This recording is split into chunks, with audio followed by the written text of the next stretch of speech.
We will discuss about osmosis. This is the third phenomenon जो हम discuss कर रहे थे, एब्जॉर्प्शन एंड कंडक्शन कैसे होता है, ठीक है, वाटर और मिनरल्स का.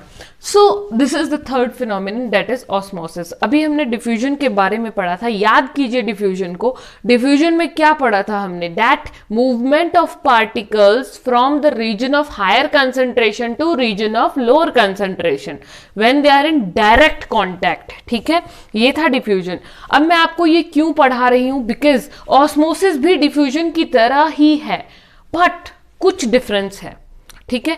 वहां पर था मूवमेंट ऑफ पार्टिकल्स, और पार्टिकल्स कुछ भी हो सकते हैं, they may be solute, solvent और गैस, एनीथिंग. लेकिन now what is osmosis? Osmosis में भी सेम ही कंडीशन है कि पार्टिकल्स का मूवमेंट हायर से लोअर रीजन पर हो रहा है, लेकिन कौन से particles? Only water. So it is the movement of water molecules from the region of their higher concentration, ठीक है. देखिए जहां पर ना सॉल्यूट क्या होता है, सॉलिड चीज, जैसे सपोज कीजिए पानी में पानी कम है लेकिन नमक ज्यादा है, तो उसे हम बोलेंगे कंसंट्रेटेड सॉल्यूशन. जिस चीज में सॉलिड ज्यादा होता है उसे हम कहते हैं कंसंट्रेटेड सॉल्यूशन, गाढ़ा जो होगा, समझ रहे हैं. और डाइल्यूट का होता है जो जितना पतला. डाइल्यूशन का मतलब क्या होता है? पतला कर देना किसी चीज को. दैट मीन्स उसमें सॉल्वेंट की, लिक्विड की कंसंट्रेशन ज्यादा होती है, ठीक है. So movement of water molecule from region of their higher concentration, जहां पानी की कंसंट्रेशन ज्यादा है, मीन सॉल्यूशन पतला है, so dilute solution to the region of their low concentration, that is concentrated solution through SPM. यहां बहुत इंपॉर्टेंट, डिफ्यूजन में था डायरेक्ट कॉन्टैक्ट, वहां सेमी परमेबल मेम्ब्रेन का कोई फंडा नहीं है. परफ्यूम की स्मेल आपको आ रही है, दैट इज डिफ्यूजन, वहां पर कोई सेमी परमेबल मेम्ब्रेन प्रेजेंट नहीं है. लेकिन osmosis always required semi permeable membrane and only water molecules can undergo osmosis. This is very important, ठीक है.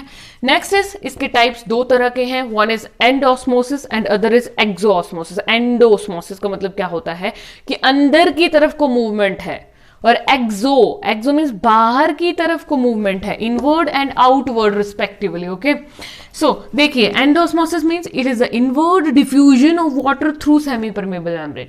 डिफ्यूजन का मतलब क्या है कि पार्टिकल्स हैं वो हायर से लोअर में जा रहे हैं, ये भी डिफ्यूजन की तरह ही है, इसीलिए हमने यहां यूज किया inward diffusion of water through SPM, ठीक है.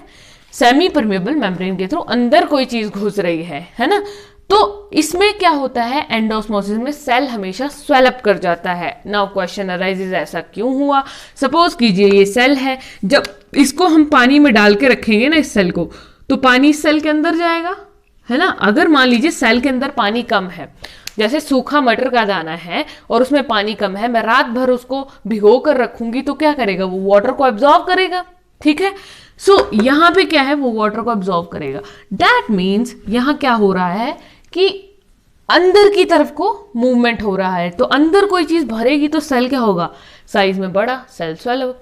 वैसे ही एक्सोस्मोसिस में outward diffusion of water through semi permeable membrane, जब बाहर को पानी जा रहा है, ये सेल है, इससे बाहर पानी चला गया, तो ये कैसा हो जाएगा? ड्राई हो जाएगा, सूख गया ना.